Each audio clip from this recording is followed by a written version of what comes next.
Hello,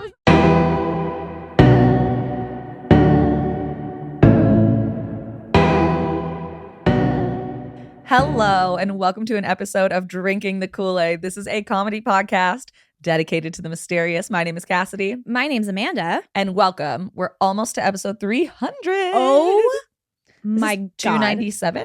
Yes. Yeah, that's crazy. Oh my God, what are we going to do? We're going to hit 300 like right before my wedding. What are we going to do? I'll get married. Okay. Isn't that a good Episode 300. Okay, guys, if we make it to I'm saying it now. You can hold me to it. If we make it to 300 episodes, I'll get married. Okay, but what if you don't? That would be crazy. What if we What if you just jinxed yourself? That was such a jinx. It was. That was. Whoopsie. Fingers crossed, don't worry. Yeah, fingers crossed. Wow. Okay, what if I get ordained? Okay. And then we bring Andrew in here. We get married on the pod. On the podcast. I could marry you guys on the podcast. Hashtag married on the pod. And then we don't tell anyone. And then we release that for episode 300. What do you think? Hilarious. Love it. Okay. You know I love a stunt. You know I love a stunt. You know I love a silly little thing. But you would legally be married because I would be ordained. Yeah. That's so fine. Just pull a little switcheroo on everybody. That's like me right now trying to because I'm having dress anxiety. Yes. But it's okay. We're not going to talk about that Let's now. not talk about the dress situation yet. It's stressing Amanda out bad. Let's wait until you have one and then we'll talk about it. The way everyone's like, so what are you wearing? And I'm like, I don't know. And they're like, don't you get married in like 2 months? And I'm like, yeah, I do. Isn't that funny? You know those like memes that are like your type B friend? Yeah. That's me. Oh, 100%. Yeah. I didn't know where my debit card was for like 8 months. Girl. Or your social security card. Well, I don't think I ever had my social security card. I'm convinced I never was given one of those. You know what? Probably. Yeah. I have my driver's license that doesn't expire until 2058, and I'm riding that to death, you know? I love it. Yeah. I support you. That's all I have to my name. But then not a wedding dress. But then, yeah, no wedding dress for my wedding in 2 months. But meanwhile, I, for some reason, have a will. You do. Because I'm surprising like that. You do you are what's the word? A shock jock. Like you as a person. Just everything about me is like uncanny and unnerving. Yeah. Yeah. But it makes people laugh because they're uncomfortable. Because people, I think also when you tell stories or you tell like things that you've done in the past or about your life or whatever, people are like, that's so crazy. Like what? Like listen to this crazy made up story Cassie just said, but it's like it's 100% real. Real. Yeah, it was actually worse. I softened the blow. That's what I'm saying. Like usually I softened the blow. Yeah, like you as a persona are just shocking. Yeah, and unnerving. I would say I don't think I'm very interesting. I think I'm a very boring person. I'm a Taurus. I'm boring. I'm a homebody. I don't think I'm that interesting. But insane things always seem to be happening to me. And I don't know how much responsibility I can take for these things. Okay, I see what you're saying. Versus like just insane luck. Right. Not even luck, like just insane like energy that I'm attracting to myself. You're also a storyteller. Like you're really like you can turn something that is like just a little silly into the funniest, most insane thing I've ever heard in my entire life. Thank you. That is so nice. Yeah. That is such a good compliment. It was a compliment. So yeah. You're like the marvelous Miss Maisel. Have you ever seen that show? The way that my dad and his girlfriend literally have told me that 8,000 times, I've never seen an episode of that show. Because that is exactly what she does. She takes a story that's like that happened to her that could just be like, if anyone else is telling the story, it's just like, oh, innocuous or yeah, whatever, like that. This happened, and you're like, oh, that's funny or whatever. Yeah. But you're not like cracking up. And she sits in the middle of a room of people, and she tells these stories, but she tells them like they're the funniest thing that's ever happened or the most insane thing that's ever happened. Yeah. And when I was watching that show, I literally was like, this is just Cassidy. So maybe my life isn't actually that insane. I'm just a better storyteller than a lot of other people. It's honestly possible. That feels like really fucked up to say. No, I think for me, like, I think it's true though, because I've been in scenarios with you where you're telling a story and I had been there, right? And I'm like, damn, this sounds really good, like coming from you, but I don't remember it being that crazy. And you're sitting there like, yeah, all of this is true. Yeah. But why is it funnier now? Exactly. Like, I'm like, that did happen. Yeah. But I don't remember it being this outlandish. Oh, that's like funny. the feeling, but you're telling it in such a way Well, that I'm like, whoa. Wow, thank you. You're welcome. What a huge compliment. I mean, that's all you ever want. Like as somebody who does comedy and whatever, that's all you Yeah. ever want. I remember Yeah. the first time when we were maybe 150 episodes in on this podcast and somebody DM'd me and said I was their favorite comedian. Wow. You could add that to your Instagram bio. And I was like, that's crazy to think about that. Like that was such a huge compliment. It I remember is. like telling everybody I knew about it. And then somebody else followed us and they had a quote of mine in their Instagram bio. I do remember that. And I was like, I'm literally so that's so flattering. Yeah, I do remember that. As someone like I grew up doing stand-up comedy and improv comedy and writing, a lot of writing. That's like what I basically went when we went to the same college, that I was there for comedy and writing more so than acting, where you were there for acting. And so that's just such a huge compliment to be like, wow, like somebody was like, oh, you're my favorite comedian. Yeah. I was like, I like told my boyfriend, now fiance, soon to be husband, allegedly. We'll see. if we No get jinx. No jinx. But I remember telling him that and he goes, oh my gosh, that's so cool. Like, because he's a huge stand-up comedy fan, right? And like he listens to a bunch of comedy podcasts. And so he was like, that's so cool. Like to think that somebody feels that way about you and I get to sleep with you. And I was like, yeah, you do, bitch. Get over here. Now all you need to do is get a fucking wedding dress. Now I just need a wedding dress. And then you'll be someone's favorite comedian with a wedding dress. who also owns a wedding dress. Because that's all I need from you. Yeah. No, the problem is like growing up, my whole like childhood, I was not one of those girls who like dreamed of my wedding. Yeah. You know what I mean? A lot of girls do, and I don't think there's anything wrong with that. I mean, it's something that is a big part of, becoming an adult, right? It's like, oh, getting married and having kids and having a house. And like a lot of people dream of those things. I never dreamed of any of that stuff. I dreamed of, getting by. Yeah. I was like, paying rent sounds cool. Yeah, you're like, as one hell, day baby. I'll get by. One day I'm going to pay rent and not be like, I have $3. That's basically what I dreamed of mostly. But yeah, so I never really thought about what I would want to wear on my wedding. I remember when I was in high school, somebody asked me and I was like, I'll just get married in Vegas and I'll wear jeans. Like I was one of those girls, And now I'm like actually getting married and I'm like, well, I'm getting married in Vegas.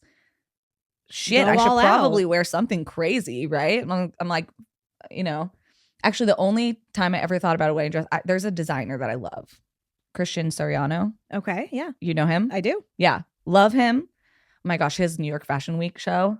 I know I'm not like a fashion girly, so this is probably shocking to anybody out there. That's more than I know. I contain multitudes, everybody. He had these looks. Oh my gosh, he had this like false nude look with like a lace overlay on it that was just gorgeous. But if I was rich and getting married, I would immediately commission him to make a dress. Okay, wow. I love his designs so much. He's super size inclusive too. Like he is one of the only people doing a runway, doing like haute couture, like really couture looks with plus size people. Yeah. Like, super rail thin fashion model skinny. Older people, he'll have like, ladies in their 60s walk the runway for him. I love him. And he was on, he got his start because he was on Project Runway. Love that. I love him. Yeah, I love him so much. Christian, I love you. And your little glasses. So that's that. Know what else? If I was rich? What? And I feel like this should be the standard. Why do we not have benches in showers? Some people do. I know, but I'm saying that should be the standard. Like, first of all, it's better, as we always say, inclusivity is better for everybody, right? Yeah. Because this will be so easy. If every shower or bathtub was built with a bench, it's better for disabled people, for elderly people, for people who are just want to take a little seat like me. Same. This benefits everybody. Today, I just wanted to sit in the shower so bad, but I didn't want to be on the ground. I plop my ass on the ground every time. Oh, I do. I mean, don't get me wrong. I do. I'm not too good for the ground. Also, you have a shower tub, so it's okay. Yes, but I'm just saying I want to be seated like upright. I don't want to be on the ground. No, I get it. And last time I was in Las Vegas, I stayed in like a suite in the Bellagio because I'm an addicted gambler. So I had 4 free nights in the Bellagio suite. Hello. But I just would sit in there for like an hour. On just a bench. Steaming. Yeah, because it was this huge bench in this huge rain shower. And I just would sit in there because that's all I want to do is sit in there. Yeah. I want to sit in the shower. My parents have a bench, but it's kind of weird. It's like it's off to the side, so it's like in the wall, the bench. So when I sit in it, the water doesn't hit me. So See, I'm like, this is counterproductive. No, see, that's what I want. No, I want the water to hit me. I want to be able to decide whether or not I want the water to hit me. Yeah, I don't think I can even decide that. I don't think the head moves enough. I'm just saying, like, I know, like, because I want to look at my phone. There, I said it. Okay. I want to sit in the shower and look at my phone. So you want a steam room?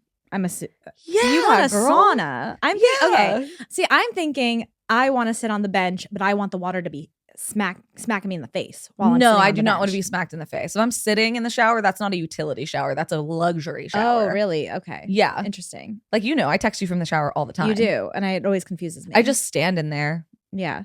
Yeah. Well, when I sit on the ground, I have the water hitting me like I'm Hillary Duff singing "Let the Rain Fall Down." Oh, no. Yeah. Because I don't want my hair to get wet basically ever. I wash my hair like once a month. Okay. So hair's not getting wet. Well, yeah, if I don't want my hair to get wet, I'm standing. Yeah. So that's what I'm saying. I want to be able to sit in the shower and not have your hair and get not wet. get my hair get wet. And also like shave my legs maybe, or like whatever. You know what I mean? Right. Oh yeah, a bench is really great for shaving your legs. Yeah. Yeah. Oh, it's like an Olympic sport shaving my legs in my tub. Yeah. Is not great. Like I see how people slip and fall and die in the shower. Well, that's why I have to do it from a seated position. Every Yeah, time. and it's all slippery up in there. I have to put my leg up on the wall to like get Yeah. behind the knee. I'm doing like calisthenics in Yeah. there. It's a whole thing. And it People don't hurts. understand. No. Yeah, and then somehow a man will go, "You missed a spot." They'll find the one spot you missed. Well, it's also always the knee. Why? Knee, back of the knee pit. It's as I literally like to call always it. the top of my knee. And I'm like, I know I shaved that spot. Yeah, you're like, I went over that like 4 times. Why the fuck are there hairs there? Preach. It pisses me off. Preach. Yeah.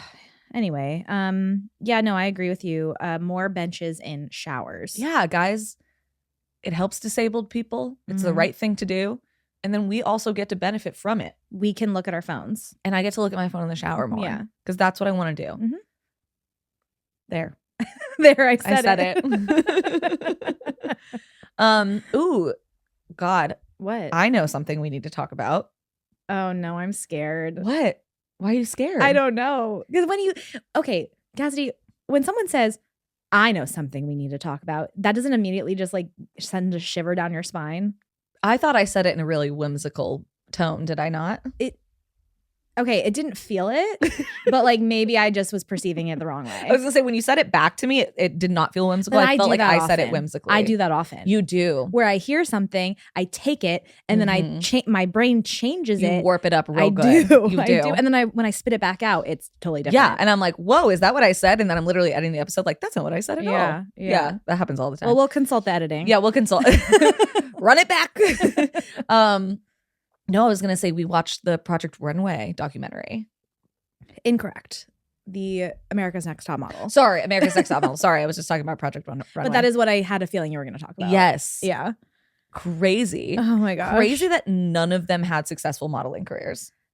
Literally not a single one, huh? Yeah. Yeah, it was kind of wild. But I mean, I don't want to spoil it for anybody if you guys haven't seen it because it is a crazy I documentary. mean, if you watch the show, there's not really any spoilers. I mean, the behind the scenes aspect where like coming off the show, right? Like I didn't know that.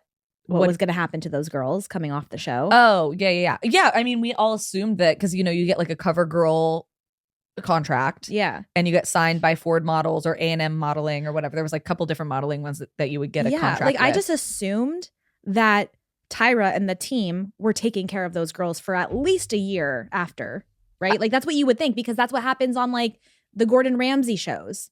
Like they get a contract, they get like $250,000. They get to go to one of his restaurants and be mentored for a year, and they really do it. So I just assumed. But, I mean, so we think. I mean, that's true. How many of those people have you followed up with in the last 5 years? I have heard from a few, not personally. I was like, but wait, what? I have caught up with a couple of The them. way I was like, who? are you talking to? The way you said that was like you personally know them. I wish. Like she's like, I'm actually creating the documentary and I've been talking to them. That's how you said it. What if I was secretly? I would be so mad you didn't involve me. I know, that'd be crazy. I would be so mad. I'd be like, I literally worked in production for 10 years. You didn't think to cue me in. And it's coming out on HBO next week. Next week. No, Couldn't get Gordon Ramsay though. So you're no Tyra. No, the one takeaway I had is none of those people feel bad about anything they did. Oh no. Especially Tyra. No, yeah, Tyra had an excuse for everything in the book. I will say, and we talked about this briefly, that she said, this is what you guys wanted. And that was one thing watching this documentary, and even watching the documentary, I was like, oh my gosh, I'm getting that feeling of like, yeah. What?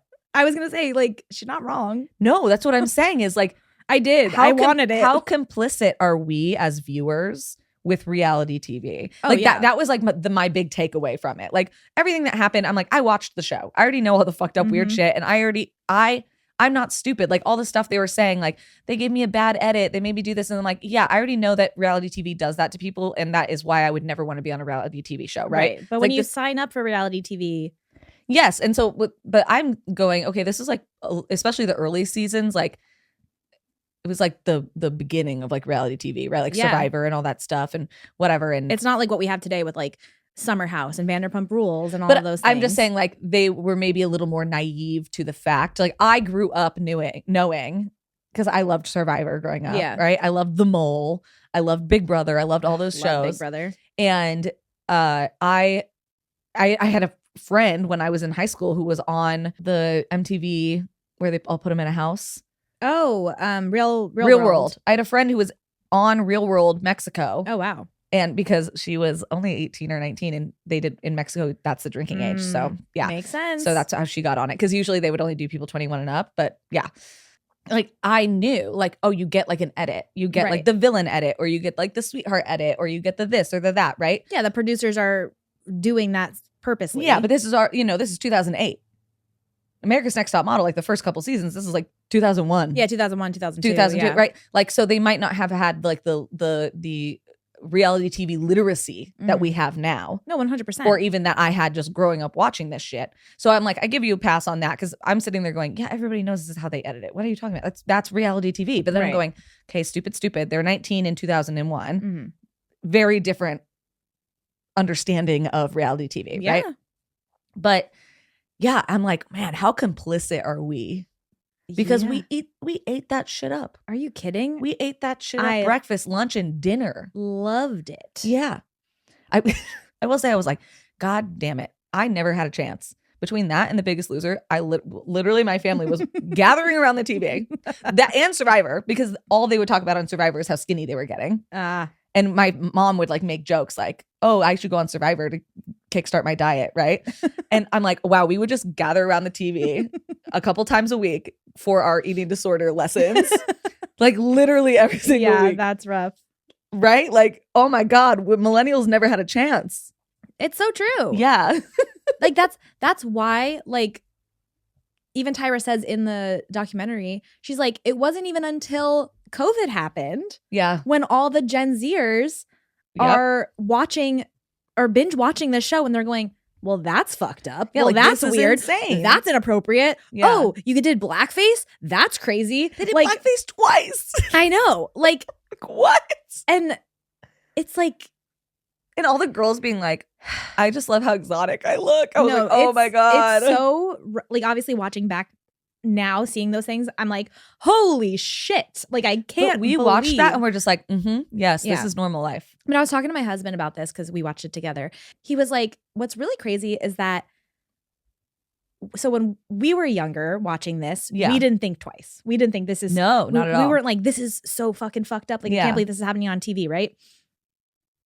And he was like, what do you think the thing is going to be in 30 years from now that we do today that nobody like thinks is weird? Like we all think everything's fine. And then in 30 years, those kids are going to be like, you guys did that back then? That's crazy. Because it's always going to be something. I think like stan culture and celebrity culture is what looking like the future generations are going to look back and be like, you guys were fucking losers. Yeah, that's true. I hope so. Yeah. I Like the really hope so. like the people who like, they'd be like, why is Kim Kardashian famous? Yeah. What did she contribute? Like, that's what I hope, at least. I like, hope so. That people like look back and they go, why were you guys even, what do you mean you were watching that? I hope Gen Beta. Gen B. What would it even be in 30 Gen years? B, Gen C. I don't know. We're just restarting the alphabet, right? Are we? Is that what's happening? I think that's how it works. Because I was gonna say it'd be 'Cause it was Gen Z born now, and now it's Gen Alpha. Or like the kids now are Gen Alpha. the ones that are born, like being born today. I mean, it spans like 20 years. Oh, So like I think like teenagers now are Gen Alpha. Gen Alpha. Okay. Because Gen Z they're in their 20s now. Yeah, they're right under us. Yeah, that's what I'm saying. Oh, so yeah. then so Z, it does restart, and then Okay, it goes back to But A. then why are we millennials? Because we were born in. We're technically Gen Y, but they just call us millennials because we became of age around the millennium. Oh, It's like how they call them baby boomers. Yeah. Yeah. Oh, Or I like the had- silent generation. Those are all they all still have a letter, like X, Y, Z, whatever. Oh, I did not know that. Yeah. Okay, good to know. You learn new things every day, kids. Wow. Thank you for that lesson. Yeah, you're welcome. I mean, millennials went through so much weird shit, right? And millennials were known as like the drinking generation. Like people were like, Clearly, we're the Four Loko generation. Yeah. You know what I mean? And so that won't come out of me. no, Hell you no. beat the Four Loko out of me. And you can't because I'm on a Four Loko, so I will beat you. But yeah, so like they're, the pendulum swings. The pendulum Yeah. swings. Always. Yeah. I 'Cause, like we're being also a millennial. We're very, very millennials, like as a rule, are very progressive. I just feel like we're the best generation. So says every generation ever. That's probably true. You should see. I love when the Gen X people post. They're the ones that are above us, and they're like, Gen X, we were latchkey kids. You don't want to mess with us. We're tough. Gen X. And I like love it because I'm like, you guys are so earnest about this. Nobody thinks about you, Gen X. We're all, like, you know what I mean? Yeah. Like everyone's talking about millennials and baby boomers. So they call a Gen X like the forgotten generation. Because they're like the middle child. Literally. And so they're all real mad about it. So they make like weird TikToks where they turn into dragons. They're like, you don't want to see a Gen X woman mad. And then like it's like that filter that turns you into a dragon, Honestly, I kind of love that. No, I'm like, girl, do your thing. Yeah, like that's kind of because that sick. Once again, that's like a very millennial thing to be like, no, embrace your cringe, do your thing. Yes. Like, I don't care if I'm cringe, right? Like cringe culture is like very millennial coded.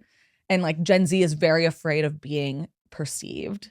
Everyone's like, yeah, Gen Z is the reason like club culture is dead because everyone's filming everything all the time. So you're afraid to end up on somebody's TikTok So true. You know what I mean? Where we were like true. just feral in the streets constantly. Girl. If someone were videotaping me in the club 2021. I will say I am feeling very vindicated as someone who has hated Ring cameras forever. Remember? I've been going off about Ring cameras for years. I actually had a friend of mine text me and go, how smug are you feeling right now? Because everyone's like turning off their Ring cameras because that Super Bowl commercial. Because this is what I've been saying for like 5 years. And I was like, if ACAB includes people with Ring cameras, sorry, you're weird. Get your camera. What are you doing? And then people are like, I want to see if somebody takes my Amazon package. Okay, have the cops ever investigated an Amazon package theft? No. Now you just have the video so you can go, look, I know who did it. But you don't, and the cops are not going to look for that. Oh my God, you invited the police into your home. You said, I don't like a police state except for if it's me policing my neighbors. Right. Weird. And now everyone's like, oh, put a piece of tape over your Ring camera. Get rid of your Ring camera subscription. Get rid of this, get rid of that. It's too late, baby. They already got your facial recognition all up in there. They've seen the inside of your home. And as we know, Edward Snowden told us 15 years ago, these people are keeping your nudes. They are. I don't have one, so we're good. No, but if you had a camera in your house and you ever walked around in your underwear or your nudes, the fucking employees, they say, oh, they can't see that. Yes, they do. They keep that shit. Well, good thing I never had the money to do that. One of Amanda's neighbors has like an I said a Long Beach ACAB sign, and then they have a literal camera pointed out their window. And I go, do you not see the irony in this? You're the cops. You're the cops. You out of Long Beach. Get out of here. Yeah. Pointing right at my door. And you guys all called me fucking crazy. Like a crazy Cassidy. Tinfoil hat Cassidy. Meanwhile, you've let the cops in your house already. You know what I mean? Well, you know what I just realized though? What? To completely change the subject. Please do. So your hair today is giving Sabrina Carpenter. Thank you. Because she has like the Sabrina Carpenter bangs kind of going on. I'm trying to regrow my hair out, and that means that there's a lot of wispies happening. Which I love the bangs for Thank the you. record. But I was like, ooh, you're Sabrina and I'm giving Billie Eilish. And usually I'm dressed like Billie Eilish. I know, which is kind of shocking. Like we changed it up a little bit. Do you like my shirt? I was trying to read it. I couldn't. So it says Sonora, it's not that bad, which is the slogan for the town of Sonora, which my in-laws live there. And so my mother-in-law gave me this shirt for Christmas. It's beautiful. Isn't it so good? I love it. Yeah. I know. I was trying to read it earlier when you were talking, and I was like, When she's ranting. just going to think I'm looking at her boobs. And they were jiggling. I know. Yeah. And you were ranting and raving and freaking out about Ring cameras. And I'm sitting here going, what does her shirt say? Paying attention to the rant. Yeah, you've heard the rant already. Well, that's why I wasn't paying attention. Yeah, you've already. I was like, this is for them, not for me. Yeah, this is a rant you've heard a million times. Yeah. The boobs are for me. There used to be this house that was nearby somewhere that I walked by a lot. And every time you'd walk by the house, it would go, "You are currently being recorded." There's one of those by me. Yeah. And I used to flip them off every single time. I would go, "Good. Fuck you." And so I always wondered if one day I would like end up on their TikTok. But I think it was really old people who lived there. Yeah. Old people, they don't be TikToking. They're not TikToking. Yeah. Well, I did want to say thank you to somebody who bought us some beers this week. Oh, yes. So thank you to Genevieve. Hi, Genevieve. We love Genevieve, We one do. of our all-time hotties. And Genevieve says, "Hi, ladies. Celebrate with me. After over a year of applying literally everywhere, I finally landed a new job. Yay! I'd been at my previous job for almost 5 years, and I really needed something new. And I needed a shorter commute. And my new position is in cancer research at a university here, Oh my which is God. insane to think that that's my future career." Brains and beauty. What Are do we you say? kidding? I'm sorry. Last week we had someone who was getting their master's. Now we have someone working in cancer research. Let's go, girls. Let's go. I start on March 2nd, so wish me luck. You ladies have been a part of my commute to and from work all of these years, and I wanted to say thank you for making that so enjoyable. Oh, Well, Genevieve, congratulations. that's amazing. That is very exciting. Also, just little smarty pants. Yeah.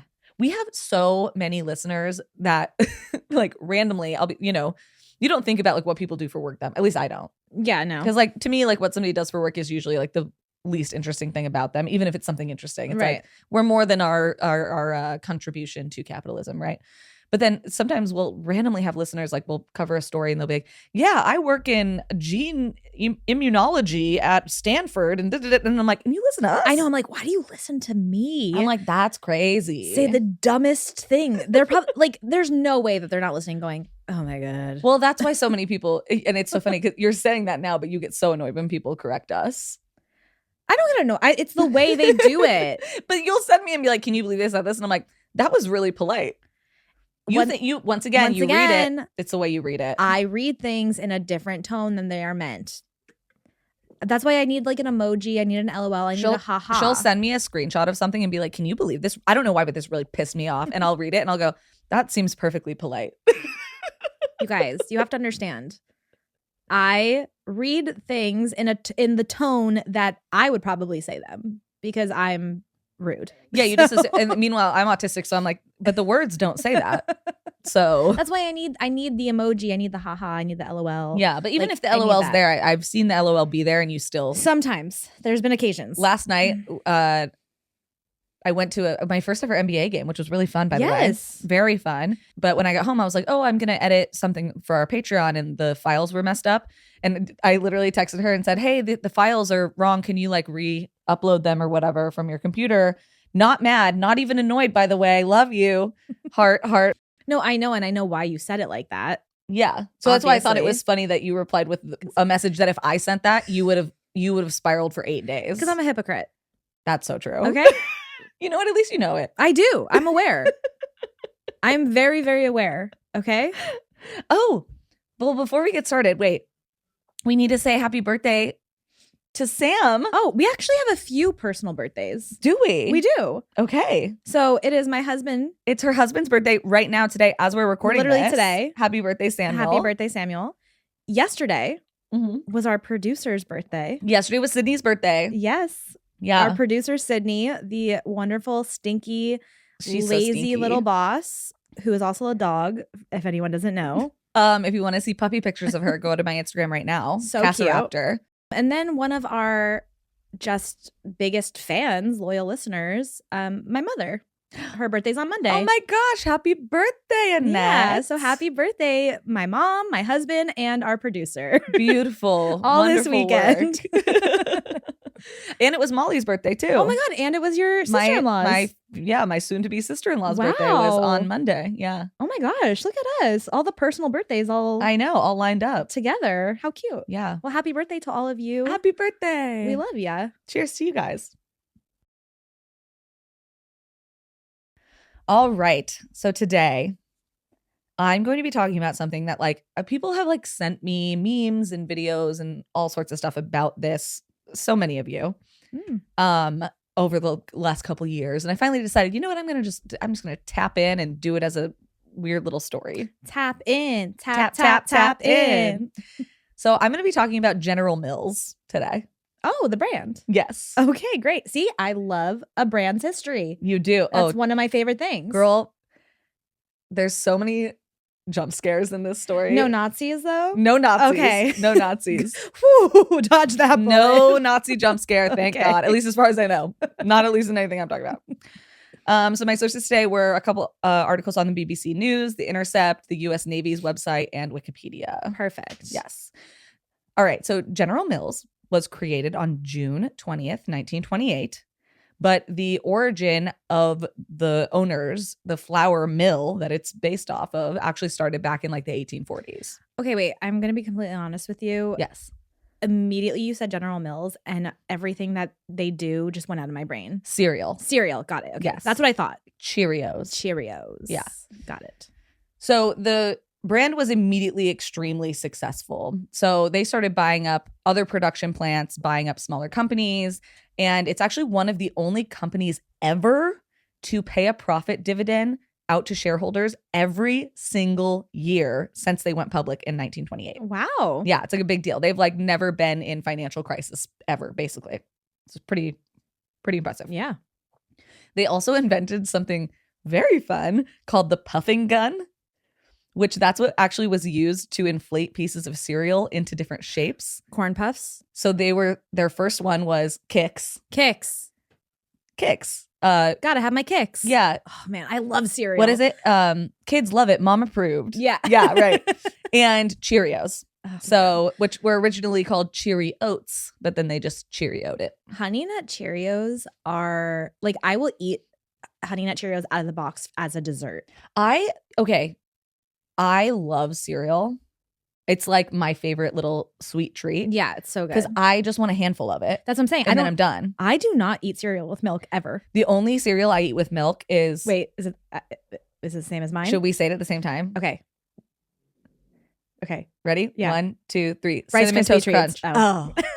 Okay. Not treats, Rice Krispies. Just Rice Krispies with bananas. But you can't eat bananas. No. Do you want to know how I ate it when I was a kid? How? Disgusting. Oh my gosh. This is vile. Sorry, this is just going to be a talk about cereal because I love cereal. Spoonfuls and spoonfuls of sugar, white sugar. White sugar? In the milk. And so you would scoop the bottom of the bowl and there'd be sugar with the Krispies. Oh my God. Vile.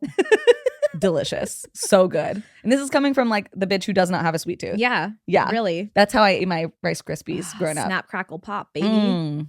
I also had plushies of all of them. Okay. Of course I did because I love plushies. They're so cute though. They're so cute and I love plushies. Rice Krispie treats were like my mom's thing that she would make growing up. Actually have made them before and they were so good. Do you do the peanut butter and chocolate on top?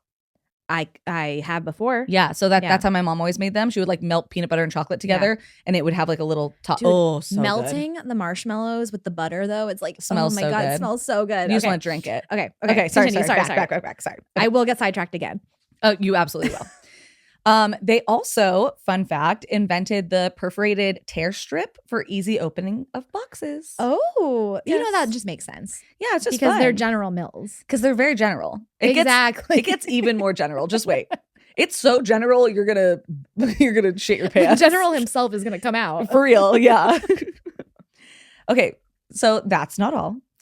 After being extremely successful for the first 20 years of being open, in 1946, the company was making so much money, they were like, hey, we got to diversify. We got to diversify our assets. Yeah, obviously. Cereal is all the rage right now, but we're going to have competition, because people start copying what we're doing. Yeah. And were they the first cereal? They were the first like big cereal company for sure. Yeah.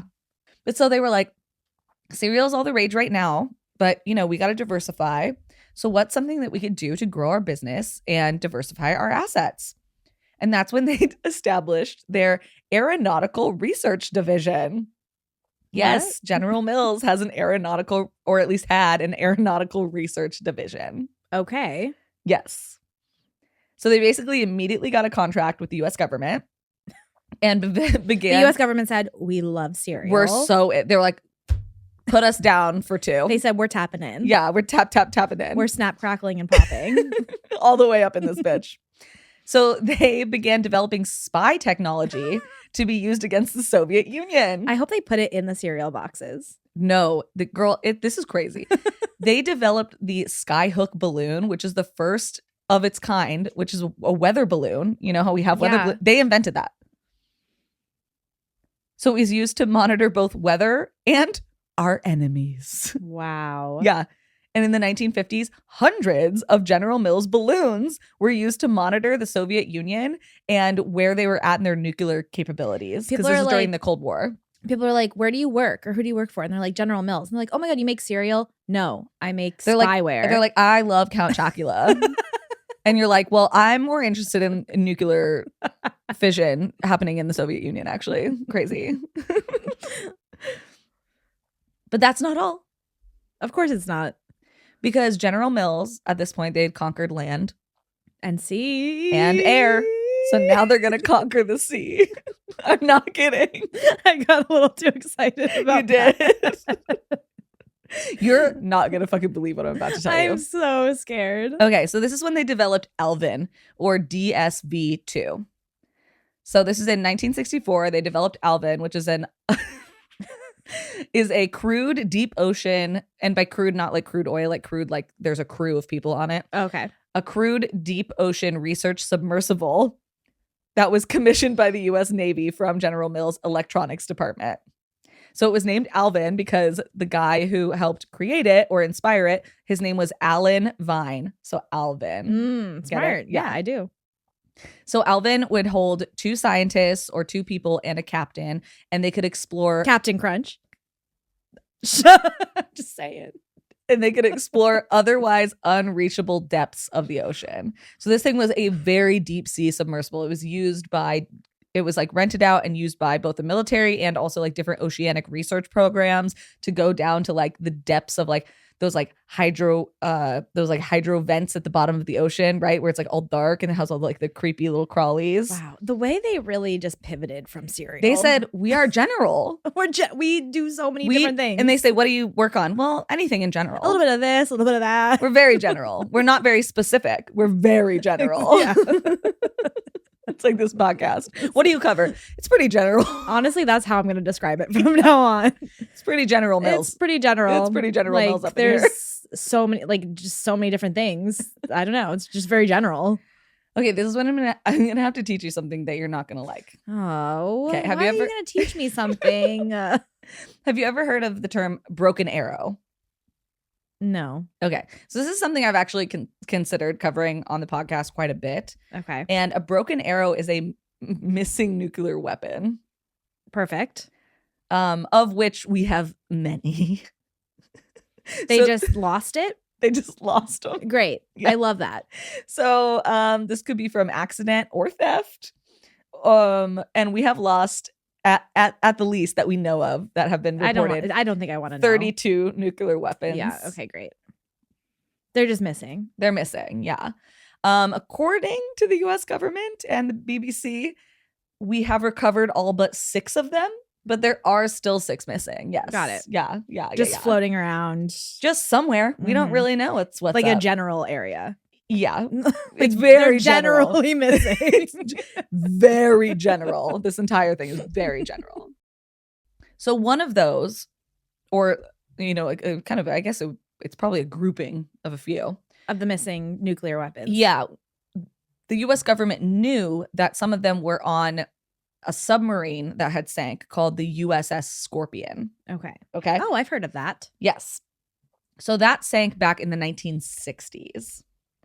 And as the military and the government is like, hey, like we probably should figure out where these nukes are because the Cold War's heating up, and the Cold War was heating up. Wow, it was a heated rivalry between Russia and us. Did you hear that? I did. Thank you. That was for you. It's for all you heated rivalry heads out there, smutty bitches, all you horny bitches out there. So they were like, yeah, we're trying to keep Iran from getting nukes. We're trying to keep all these countries from getting nuclear weapons. So it's probably not great that we know there's like a cluster of them just like chilling. And also, as the submarine is decaying, they're like, is it going to start like leaking radiation? Could they explode? Right? Like they're worried about it. No, it feels like there's a lot of bad things that could happen here. Yeah. Yeah. So in 1986, they call up General Mills. They're like, hey, gotta have my pops. They're like, hey. So we heard about Alvin. Great guy, by the way. Yeah. And actually, Alvin had back in the 1960s, had actually gone and recovered a different hydrogen bomb that had been left at the bottom of the ocean. Good for Alvin. Yeah. So they were like, okay, we know Alvin can do this. So Alvin's generally pretty good. Alvin's kind of got that shit on lock. You know what I mean? Like Alvin's known. Yeah. So yeah, in 1966, off the coast of Spain, our military accidentally dropped a bunch of nuclear shit. Accidentally. Good. It like spread plutonium all over, and people were like, plutonium, this should be fine. Plutonium. Right? We're doing great things for our environment. But so Alvin had actually recovered a large portion of that broken arrow. Perfect. So they were like, okay, we're worried about this USS Scorpion. We think it's going to decay. It's probably leaking nuclear shit into the water. That's not good, right? No. And this is in the Atlantic Ocean, but it's very deep. So they literally, despite everything that they tried didn't work, they didn't have anything that could go that deep that could figure it out. So they're like, we need Alvin. Are they still like making cereal at this point, or? Oh, girl, they're still making cereal. Okay, this is like right around the same time they invented Count Chocula. Just making just sure. So you know, they're very general. I need to make sure Tony the Tiger is still involved. He's there. Okay, they're very general. Okay, so they're keeping it all together. So they call Alvin. They're like, "Hey, Alvin, what's up? Could we So we kind of have a situation here. It's not great. But we need you." It was like the Charlie's Angels phone. Yeah, of course. But it's Alvin. Yeah. And like, hey, Alvin. And he's a submarine. Hey, girls. Hey, girls. So they're like, hey, this is likely over 2 miles down to the bottom of the ocean, but we don't know the exact location. Okay, so we need you to go down there and recover these nuclear warheads that are attached to these torpedoes, because we can't just have them down there. Attached to torpedoes. Torpedoes. They were nuclear torpedoes. Yes. Great. Yeah. So, of course, good old Alvin, he comes to do the search. Well, yeah, he has no choice. He's a machine. Yeah. So he's dropped off of the Atlantis 2 and goes down to like do his thing. But you see, the problem is, are there people inside of him? Yes, 3 people. Okay. There's two researchers and like a captain. Captain Crunch. Yeah.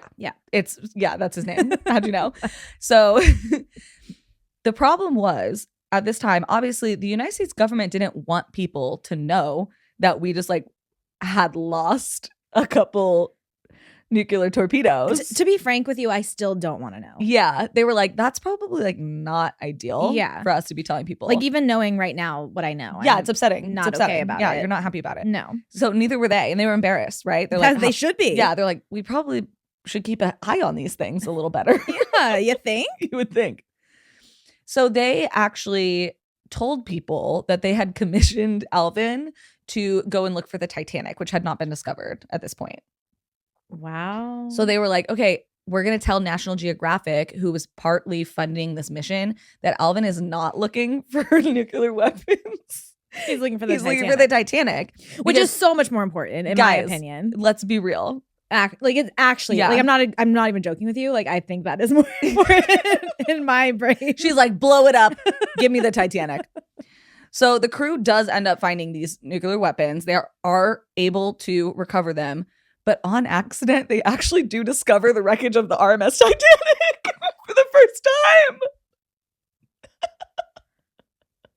Alvin is the one that found it? Alvin from General Mills. Captain Honestly, Crunch. good. Thank God. So thank God for General Mills. So when you read about this, about how the RMS Titanic was found, that is like, it basically was a cover story for them hiding their butts because they were embarrassed that they lost a bunch of nuclear torpedoes. Listen, sometimes Titanic jump scare. I know. That was a Titanic excited scare. Okay, so we were obviously not alive when the Titanic was found. It was in 1986. If you were, which I know we have listeners who were like, you know, of remembering age at that time, what did it feel like to hear that the Titanic got found? That, right? Like, imagine. The thought of that is it's like so exciting. Finding to me. Atlantis. Yeah, literally. Because we we grew up our whole lives knowing where the Titanic was and seeing the pictures and seeing the videos. Yeah. Like, what was it like to be like a teenager and hear? Like, did you care? Did you not care? Did we only become obsessed with the Titanic After the movie? After the movie? That's what I wanted to know. Was it just like a passing thing until then? The way I was going to answer, like, no, I think literally, it was pretty popular. No, the way I was like, girl, you were not there. Can you be quiet? You're not who I'm asking. I was going to be like, no, you literally were about to answer I me. definitely think that everyone cared. Yeah, you were literally about to answer me like you. I was like, this was 9/11 to them. Like, for sure. This was their 9/11. But happy. But happy. Happy 9/11. Never forget. So yeah, Alvin literally did discover the Titanic 2.5 miles down on the bottom of the floor. But guess what? All the headlines read. It was, oh my gosh, the wreckage of the RMS Titanic has been discovered. And they had all these pictures and videos and all this stuff. And then as kind of a side note, everyone was like, oh, and they also documented the USS Scorpion. They did that too. And everyone was like, yeah, we don't give a fuck. Keep that nerd shit away. But they did find the Scorpion. They did. Okay. But I'm saying, like, it became such a secondary part of the story. Well, I mean, that's the Titanic. Even when you look at like the Wikipedia about Alvin, it talks about them discovering the Titanic. And then at the end it goes, they also photographed the USS Scorpion. They do you know what I mean? Like, it was such a good cover up. They really did a good job. I'm just going to be completely honest with you. Like, yeah, that's a big deal. It's the Titanic. No, I know. I'm just saying, like, how genius of a military cover-up is that? Yeah, but it was an accident. They didn't even know it was going to happen. No, yeah. Well, even if they hadn't discovered the Titanic, like, the whole point was that they were going to be like, this is our search for the Titanic. Oh, yeah, we also went and looked at the submarine. That's what I'm saying. Like, the fact that they actually found it worked out in their favor so much. We want to know what Rose threw into the ocean and landed at the bottom of the sea. For real. So after the wreckage of the Titanic was found, obviously Alvin went back down and he had his little ROV friend. So that's a remote operated vehicle. Okay. That vehicle's name was Jason Jr. Can I ask you a question? Cute. What? That is really cute. Jason Jr. So Alvin had no issues going down and finding the Titanic. Yes. But today we have so many issues with people being like, well, to get down to the wreckage of the Titanic, it's like really crazy. And it's, I mean, it is crazy, but I will say, like, because you're thinking of the Ocean Gate. Yeah. Yeah, it's because an idiot billionaire who didn't know what the fuck he was doing created that. So not General Mills. I'm just saying, yeah, he's no General Mills. I'm just like, maybe you should have consulted the general. He's not the general. I'll tell you that. He's not general enough. But like, James Cameron has spent more time at the Titanic wreckage than any other person on Earth. As he should. And he made Avatar. You know what I mean? Like, I don't know. He's just a guy.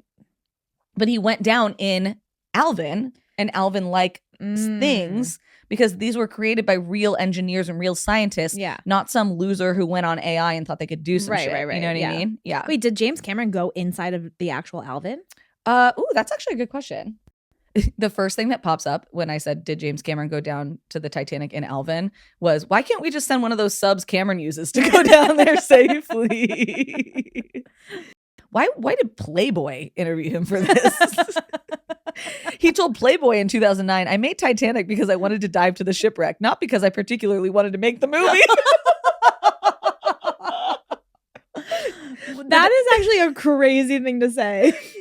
The Titanic was the Mount Everest of shipwrecks, and as a diver, I wanted to go and do it right. When I learned some other guys had dived to the Titanic to make an IMAX movie, I said, I'll make a Hollywood movie and pay for the expedition to do the same thing. I loved it. First taste, and I wanted more. And the way that he also just made a fantastic movie. Like, what the fuck? He went down. Wow, he helped develop a one-person submarine called the Deep Sea Challenger in 2013 so that he could continue going down there. He traveled to the Mariana Trench. Oh my gosh. Considered one of the deepest spots in the ocean. Yeah. This guy is hardcore. Wow. Yeah, so I don't know if he crazy. particularly was on Alvin, but Alvin at least paved the way. Wow. At the very least. It wouldn't surprise me if he's been in Alvin. The way that we have had Titanic jump scares in so many different stories is actually everything crazy. kind of low-key comes back to the Titanic. I'm not gonna lie to you. It's like actually crazy. Like everything either comes back to 9/11 or the Titanic. It really is one like of those in ways two. that you like would not even believe. Yeah. Yeah. It's the white whale of stories. It is. It's crazy. So Alvin and his little friend Jason Jr. took extensive photos and videos of the wreckage, and for the first time since 1912, the Titanic was seen by human eyes. Wow. Like, how crazy is that? The way, like, it's just so insane that I thought this story was going to be about cereal. Mm-hmm. And me too, girl. We really pivoted. Because it's general. This is very general. It's so general. Really so general that we went from cereal to the Titanic in 20 minutes. Yeah. Yeah, so Alvin is still in operation to this day. He has been on over 5,200 dives. Holy shit. And was renovated in 2022 to update some of like his technology and stuff. But yeah, he still does dives to this day in the deep sea. They've gone into the Mariana Trench. They've done the hydro vents down on the bottom on the seafloor. They have Alvin himself, well, whoever is, piloting him. Captain Crunch. Captain Crunch himself helped discover tons of different deep sea creatures that have never been caught on camera or video before. Disgusting. Like crazy that General Mills was somehow part of this, right? I mean, I hate the idea of going down into the darkest depths of the ocean. Like that makes me physically ill. I know you do. But I'm really happy that Alvin could do it. Proud of you, Alvin. I'm proud of him. I'm proud of him for finding the Titanic. Found the Titanic. Mostly because the government was too afraid to be like, yeah, we're looking for some lost nuclear torpedoes.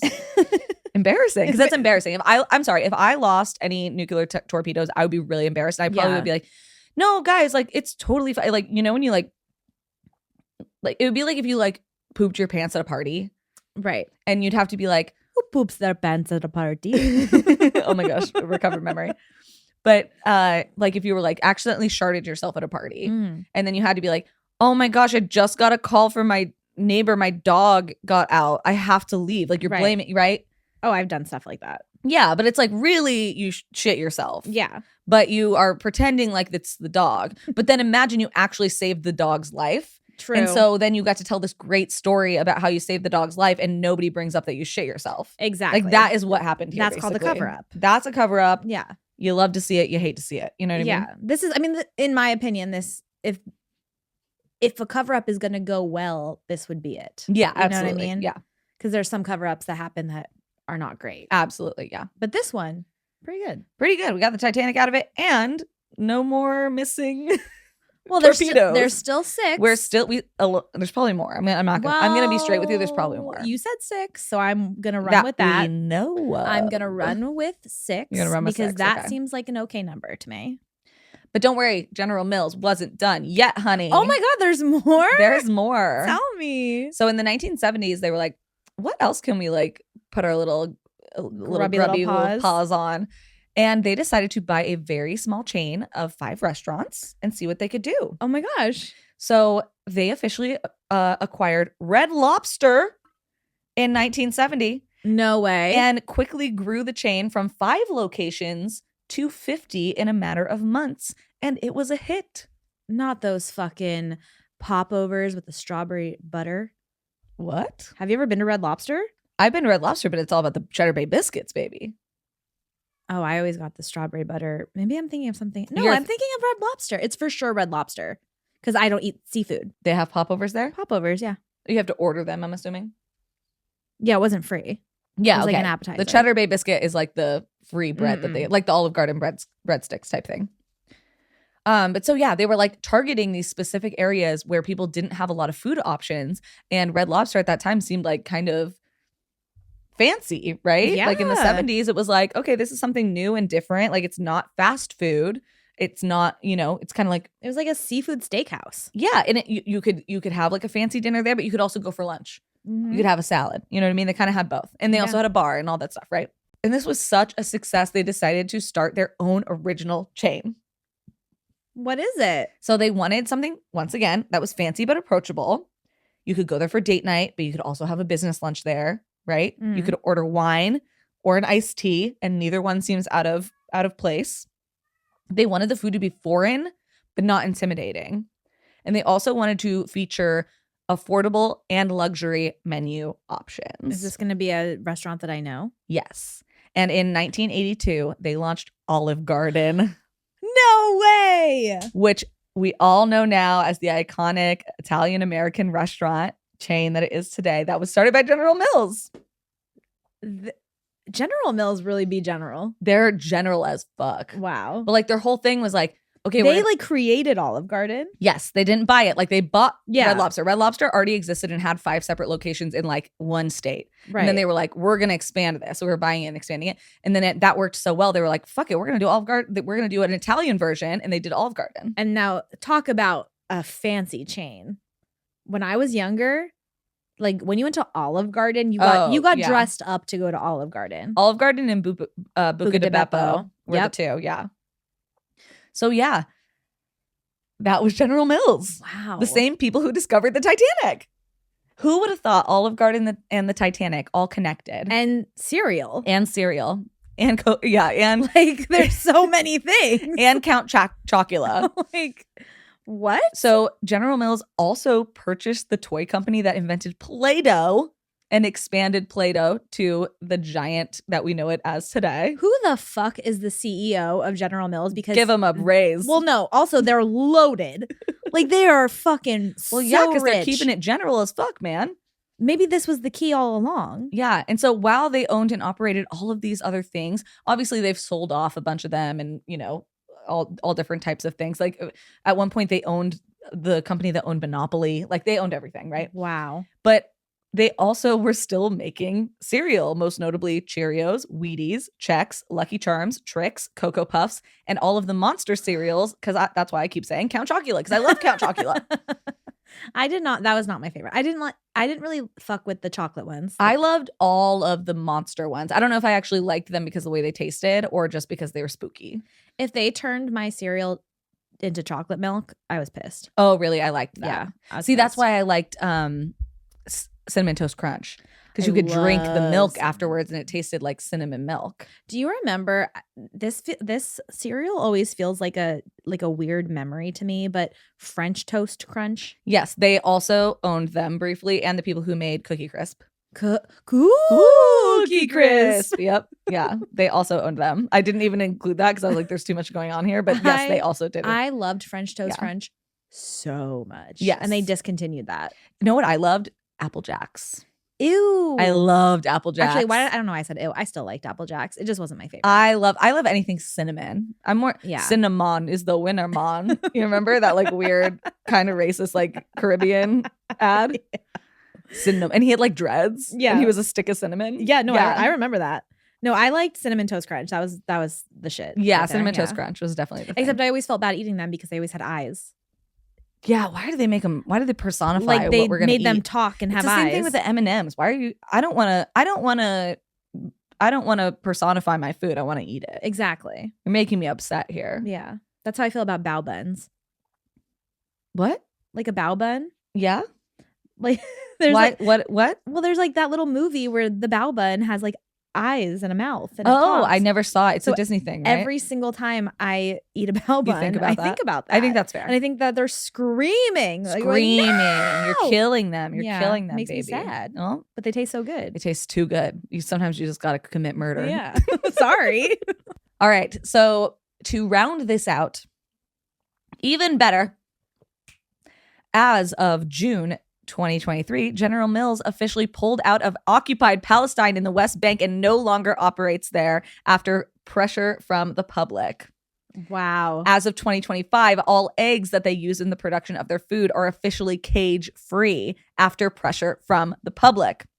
And after pressure from climate activists, General Mills has significantly reduced their carbon output and are on track to have nearly halved their carbon output by 2023 because of pressure from the public. Wow. And so let the record show I am not praising a corporation for doing the absolute bare minimum, which is not supporting a genocide. I was going to say for pressure from the public. Yes, which is not supporting a genocide, trying to have the most ethically sourced materials and reducing their carbon output where possible. I am saying this is a little bit of hope that boycotts, public pressure, and mean emails do something. Okay, this is a little bit of I'm giving you a little bit of hope with your breakfast here, With your cereal. with your breakfast cereal here. Wow. Yeah. Well, good, because that was fucking crazy. Yeah, crazy story, right? Yeah. Hello. We are back from our break, from our ad reads, and I'm here to tell you not quite as fun. Like it's not like a super funny, exciting time. Like there's no Titanic jump scare. Well, that's too bad. Yeah, I know. Maybe I could add one. Just lie. I'll just throw it in there. Yeah, just lie. Okay. It's fine. Today we're going to talk about the Angel Makers. Oh, fun. So my sources today were sci-fi.com by Kaylee Donaldson, vocal.media.com by The Nath, medium.com by Serena Daniels. I did forget to include my other two. I don't know why I forgot them. One was theeconomist.com, and then, of course, Wikipedia. You got it. Always Wikipedia. All right, so let me set the scene for you. We're in a small farming village in Hungary called Nagriv. The village is right along the Tisza River, and it's pretty small. I don't think the population has ever been over 800. Okay. Like literally throughout all of the years. This specific story takes place in the early 1900s. And during this time, although the community did have like mostly everything that they needed to survive, they were missing one very important thing: a doctor.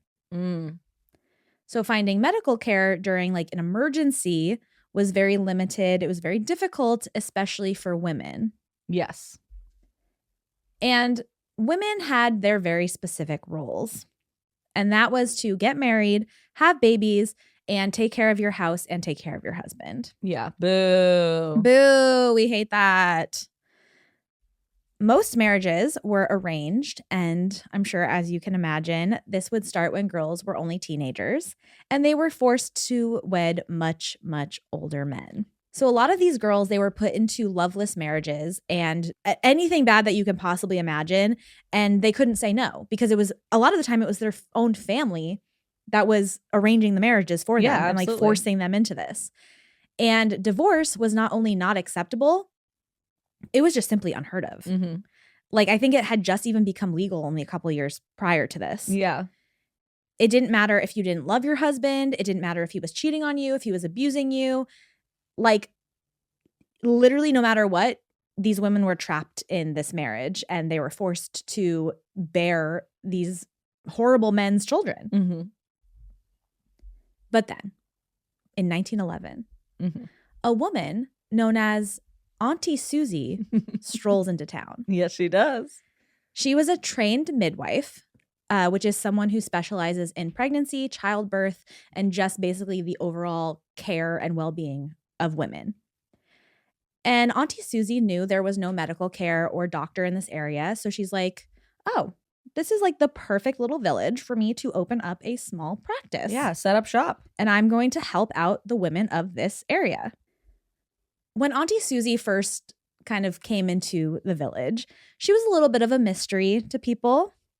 She was wearing her peasant skirts, and she was often seen puffing on a tobacco pipe.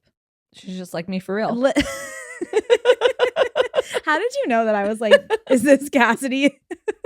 Anytime there's a woman who's like kind of chain smoking, morally ambiguous, Amanda's like, is this Cassidy? I'm like, oh, this is just Cassidy. Yeah. Cool. And unfortunately or fortunately, I'm like, is this me? Yeah. I would say fortunately for the most part. So her full name was Susanna Fazakis, and she was around 40 years old, give or take. Yeah, she was like kind of mysterious in like birth year and all yeah, that like stuff. people didn't know, like very what's the word?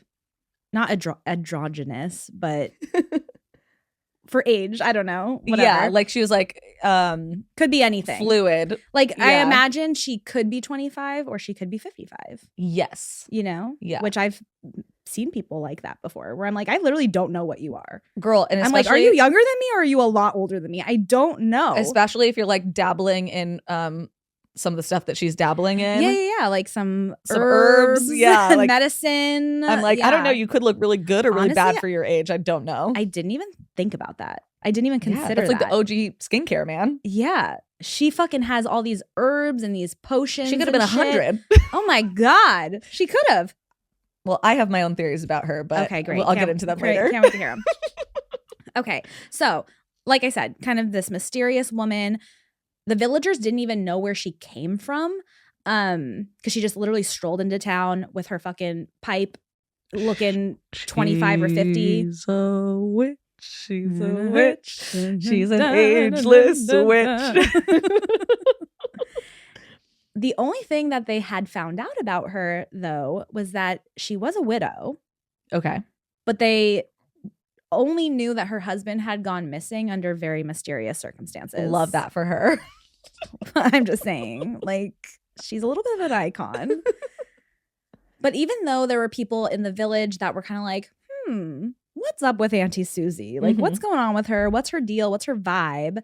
They didn't really question anything. And mostly because women in the village were just happy that she was there now and that they were like, do they have some sort of support? This is so great. We're going to get actual care for the fact that we're literally birthing babies. I was gonna say, I don't have to find out I'm pregnant and get scared. Yeah, exactly. Yeah. Like maybe I'll actually be able to have a normal pregnancy. Who knows? But pretty soon, Auntie Susie became a confidant for the local women that were trapped in these loveless or abusive marriages. So the women started kind of using her, like not using her, but like going to her to confide in her about, like a therapist. Yeah, exactly. Yeah. Like, and so she was just someone to listen to them, to be there for them. And soon all of the women in town were like, oh my God, thank God we have somebody that we could talk to about this, because we felt alone this whole time. And Auntie Susie, I just imagine she's smoking her pipe the whole time. And she's like, yes, dear, tell me more. Tell me more about your horrible husband. You're like, spill the tea. Yeah. Please. And they're like, Auntie Susie, are you 25 or 55? We need to know. She says, baby, you'll never know. She's like, I'm never going to tell you, actually. Especially smokers, man. You can never tell. That's so real, too. Yeah. So then, obviously, World War I begins. And a lot of the women's husbands, they had to leave to go to war, which this was a very confusing time for a lot of them, because part of them is very excited that their horrible, abusive husbands were leaving them and they were going to have a little bit of relief for some time. Absolutely. But then on the flip side, they had a whole ass family to care for. And now the person that was providing for their family was leaving. And they're left with like limited resources and basically no food. And they're like, what the fuck are we going to do? Yeah. Like very confusing. Because at that time, women weren't really in the workplace. No, not at all. Hardly at all. Yeah. I say workplace like they all worked in offices. Right. like they weren't just hauling manure and whatever. I'm like, oh yeah, they had to go sit at their computer and tippy tappy. Stupid. And I think they had a briefcase. The briefcase is just full of rocks. What are you typing on over there? What are you doing in your briefcase? Just They're rattling rocks. throwing rocks Yeah, around. just rattling They're hitting the rocks. back of the briefcase. Sorry, honey. They come home, they loosen their tie. I had a really hard day at the rock factory today. Whatever people did back then. But yeah, they were housewives essentially. Yeah. The OG housewives of Hungary. You know what I mean? Put it on the TV. Yeah. And then not too long into the war, so like their husbands were gone, they're left alone in the small village, and the village of Nagriv became a holding camp for the Allied prisoners of war. Oh, shit. Okay. So a bunch of these men were literally sent to this tiny, tiny, tiny farming town to work on the farms that were left behind by the men that were out there called to war. And this is when the ladies in the village start looking at these men, the prisoners of war. Sorry, this is... See, this is the start of a smut novel. Yes. You said last episode, you were like, they're going to unbutton his shirt. Right. This is like, he's tilling the field. Yeah. His shirt's unbuttoned to his, navel. He's Mhm. sweaty. And he's like, she's like, honey, would you like some lemonade? Yeah. And fucking Mary Beth over here, she's like on her porch and she's looking, she gets a little tingle. I'm just imagining her watching him sweating, and then she, like, in my cinematic mind, you know, because I'm such a cinematic genius, she picks up her glass of like lemonade. In my brain, she's drinking lemonade, and there's sweat. It pans from the sweat dropping down his chest or his head to the sweat on the glass of the lemonade. So the women are looking, the men are looking. They're like, oh shit, these guys are fine. And they were also a lot nicer to these women than their husbands were to them. Surprise, surprise. So they start fucking. All of them. Okay. Collectively. Yeah. Okay. Or a lot of them. Like they're it's like a big pile. like she can't be stopped. Mhm. She's like, give me them Mhm. now. Mm-hmm. And to no one's surprise, this did result in a lot of unwanted pregnancies.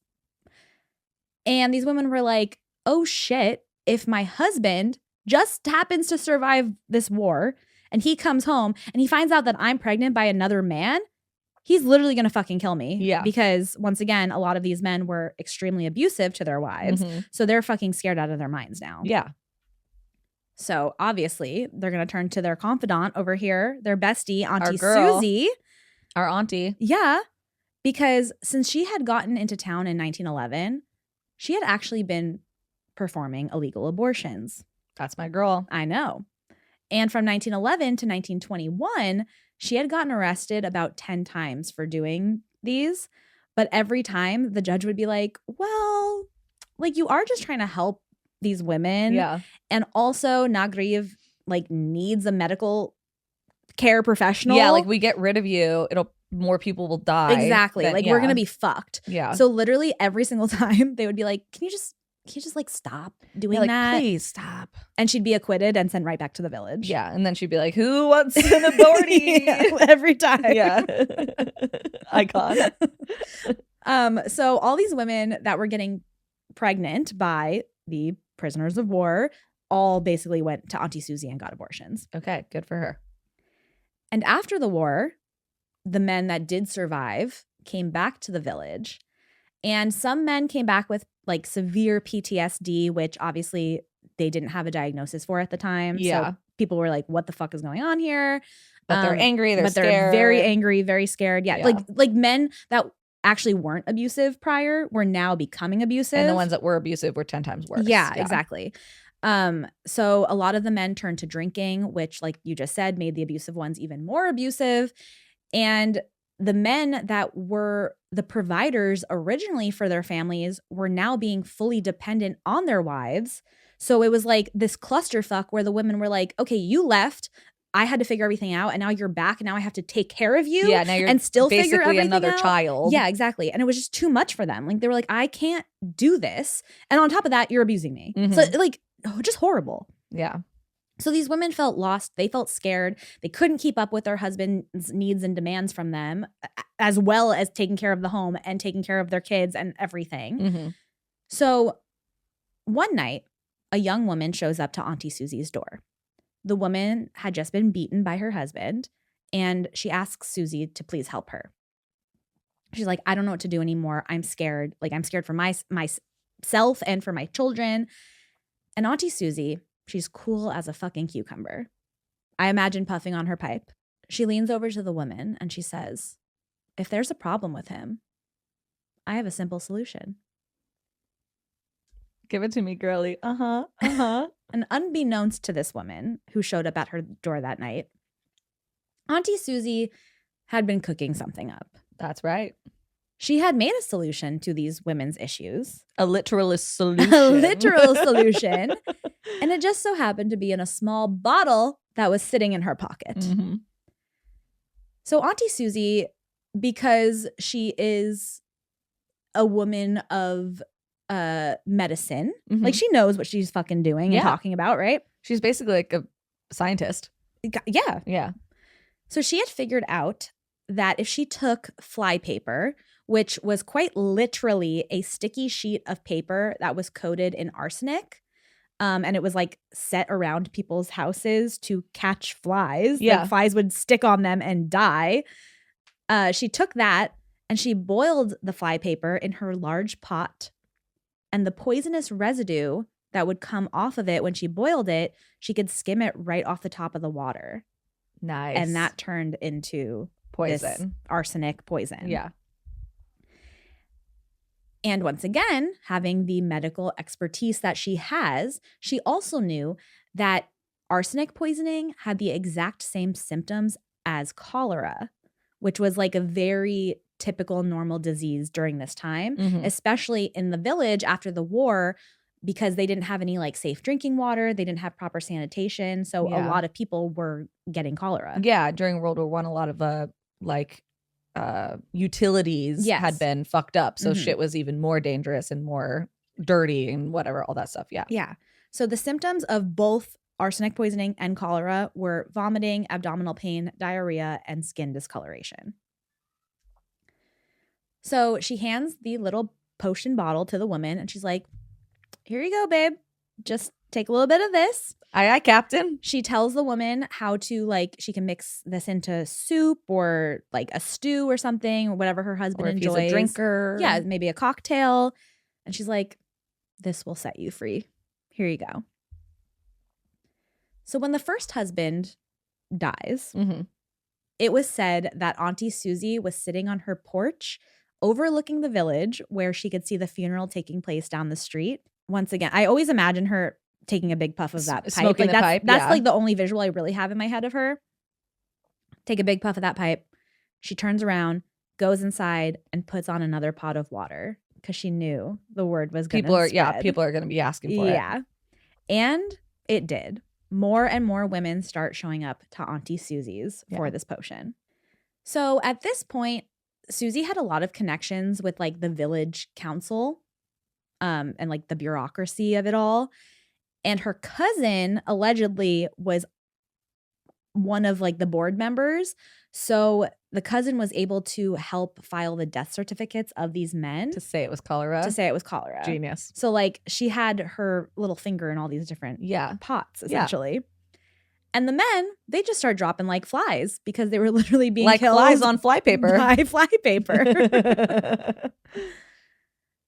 So this group of women that knew about Auntie Susie, they started they start obviously killing their husbands and all the stuff. They start calling themselves the Angel Makers because they believed that they were doing good for themselves and for their communities. And I have to... They're just sending them off to heaven where they belong. I do have to stand at this point in the story. I think that they were doing right by themselves. Absolutely. Yeah. But as these type of situations sometimes will turn into, they started to get a little wonky, like the women with this whole thing. So they started using the arsenic poisoning potion on other people aside from their horrible, terrible, abusive husbands. Yeah. Which obviously changes things a little bit. Yeah. Changes the dynamic. Yeah. So if they had other family members that were too needy or becoming too dependent on them or just like annoyed them a little bit, they would be like, you want some stew? Yeah. You want some soup? Because they're like, well, I'm not gonna fuck. Like, if I don't have to deal with my husband's shit, why the fuck do I have to deal with your shit? Yeah. Slippery slope. Yeah, it got away from them a little, you know? One woman, she realized how easy it was to murder her husband. And she was like, well, I want this house that's like in my family. Like, I want it for myself. So she just killed her parents, her brothers, and her sister-in-law, and I think an aunt as well, in order to secure the deed and the 2.5 acres of land. She went beast mode. Yeah, no, she was like, I'm just gonna actually kill everybody. She involved. went beast mode, as we call it. Yeah. That's Yeah. But like, girl, you did too much. Yeah, know what I mean? and now you're ruining the party for everybody else. Exactly. Yeah. Exactly. The worst. This other woman, she poisoned her blind war veteran husband because he was complaining that he could hear her and her lover having sex in their house. Hilarious. And she was like, well, you're blind, so I didn't think you could see it. But You're blind, so I didn't think you could hear me. and he's like, I literally can hear you. I'm not deaf. No, that's He's like, I know what you're doing. Can you stop? And she's like, no, I can't stop. And she killed him. It's like, have you seen that video of that person who's deaf and they're like trying to talk to a waitress and they're like, oh, I'm deaf, and the waitress brings them the menu in Braille. No, honey, no. Like, girl, you missed the whole point. You missed the whole point. They're like, what am I gonna do with this? Yeah, actually, I don't read Braille because I'm fucking deaf, not blind. he's like, I can read, I can see. Yeah, literally. Yeah. But only 5 years after she killed her husband, she ended up killing her lover anyway because she got bored of him. Like, these girls. But was it because she got bored of him? Was it? We Sorry, don't once know. again, I'm going, What did you do? what did you do? What did you do? And I think that's a fair thing to ask, especially during this time, like at a time where like this was like a very common thing. I also just want to say, I'm sorry, like, there are a lot of conservative people in this country who want to take no fault divorce away Mhm. from us. This is what we did before that. We poisoned you to death. Yeah. So do you want us to divorce you in no fault divorce, or do you want us to poison your soup like a Hungarian woman in the 1920s? Pick what you want. I don't know what to tell you. You're so right. You're so right. Actually, clip this and send that to them. Oh yeah, I'm sending this directly to the desk of Tucker Carlson, right, as we speak. But you know, of course, once again, some things get away from some of these women and they get a little too crazy with it, unfortunately. And some of them start to poison their own children because they were just like, I just can't take care of all these people anymore.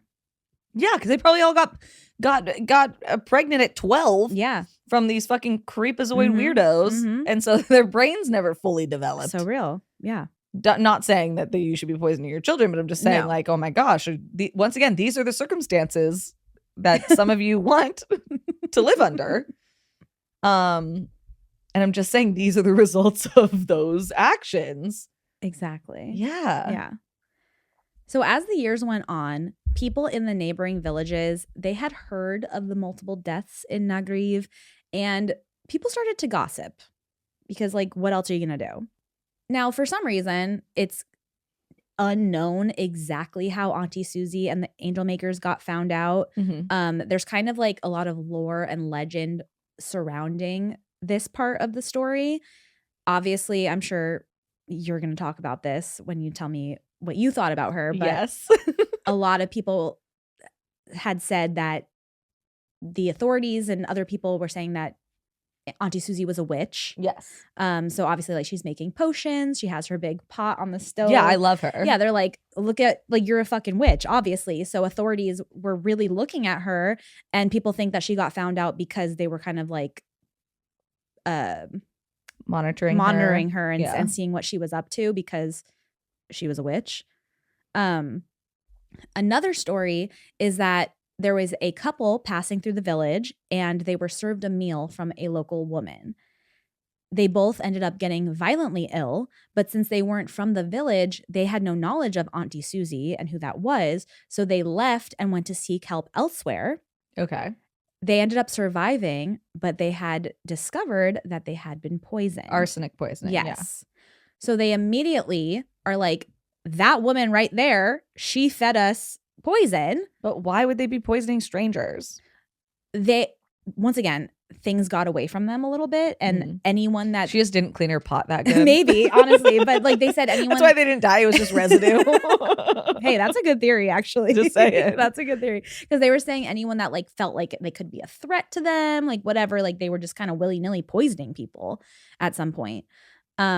But this couple, they were like, that woman right there, she fucking poisoned us. And then when that woman was questioned by authorities, she was just kind of like, it's Auntie Susie. Yeah, you like, have to go to her. Yeah. And they were like, the witch? And what do we always say?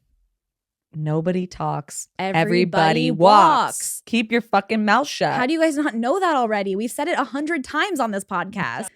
There was another story when a corpse had washed up on the shores of the Tiza River, and it was brought to the hospital, where a medical student examined the body and quickly detected a very unusually high amount of arsenic.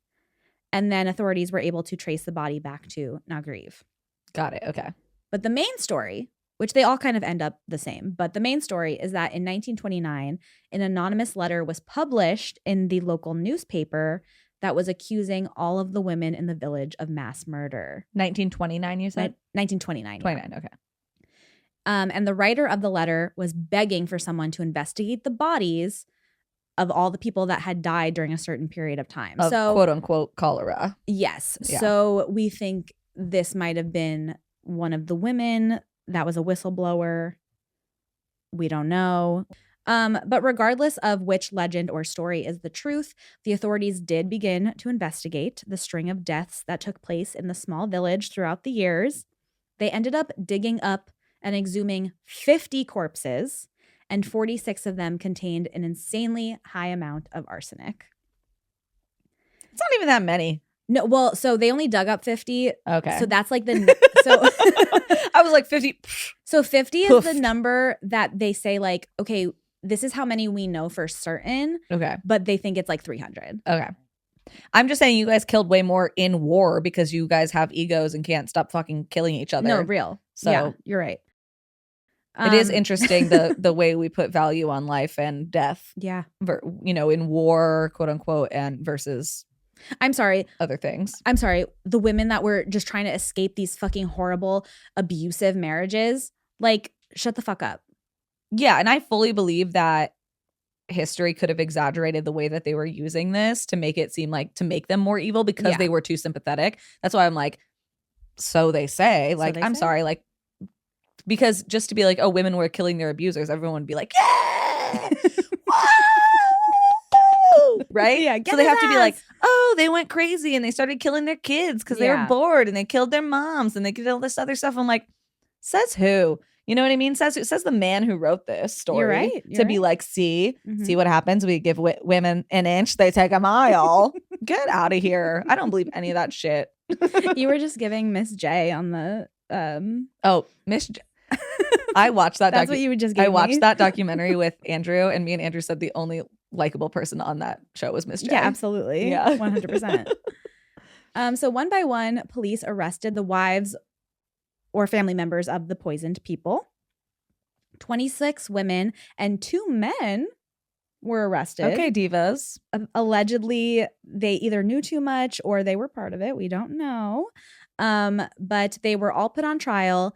8 of them were sentenced to death, and 12 of them were sentenced to just life in prison, I think. Okay. But as for Auntie Susie, when the authorities showed up to her house to arrest her, she was already dead.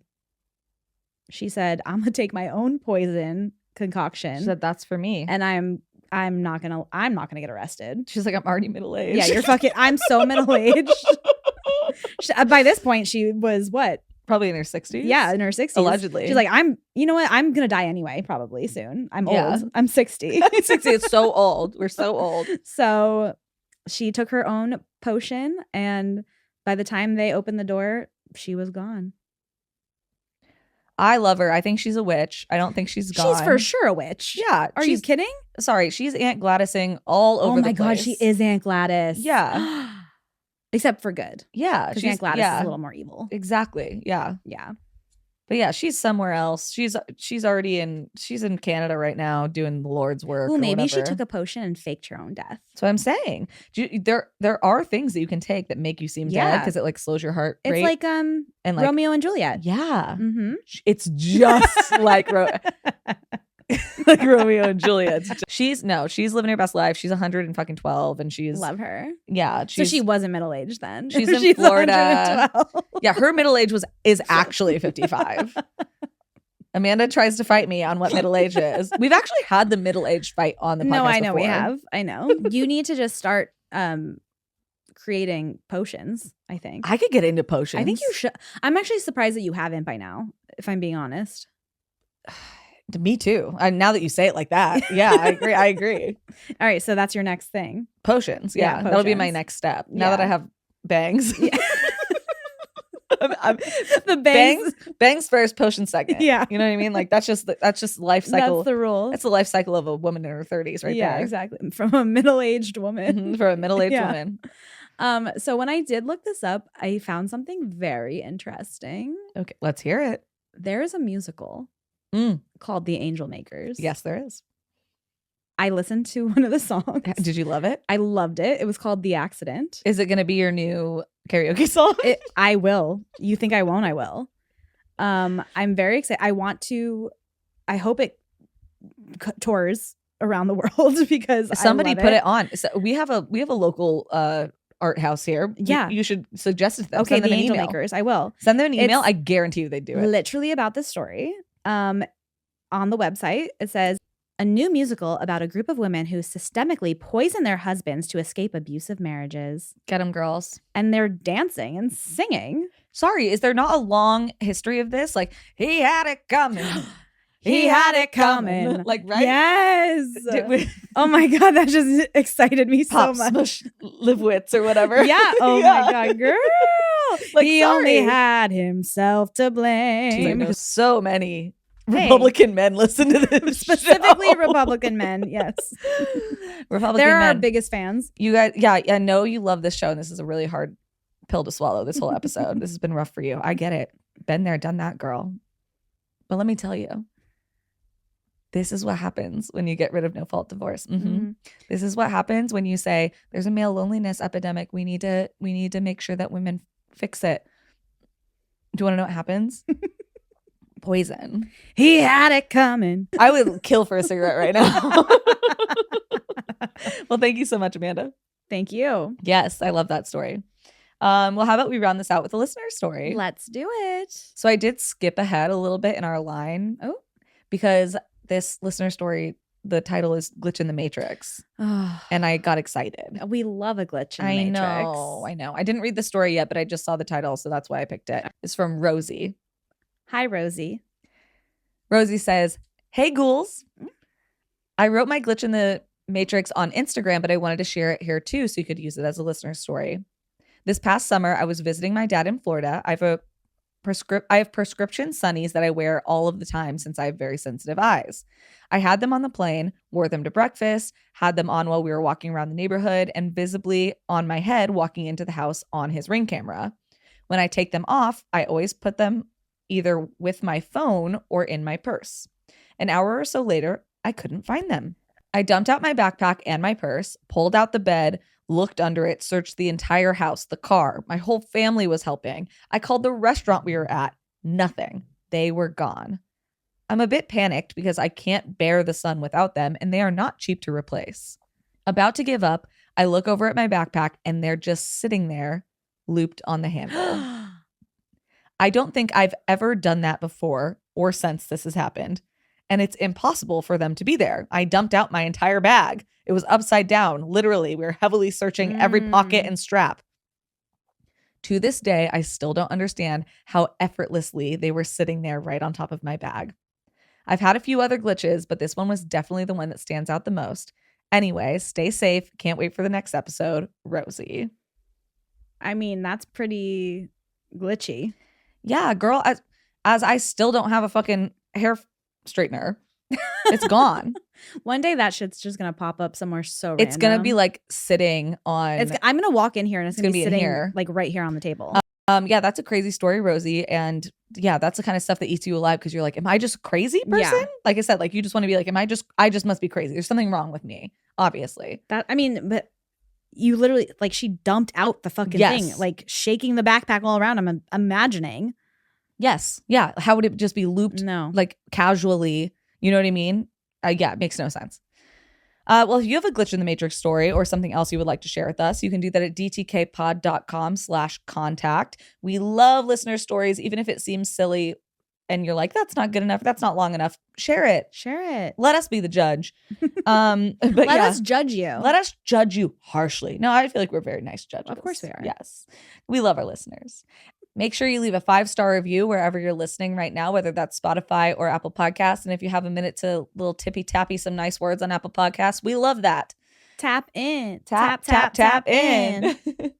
But thank you guys so much for listening. We hope you enjoyed the episode today. We hope you have a lovely week. And most importantly, make sure you keep that front door locked. Make sure you keep your mind open And keep drinking the Kool-Aid.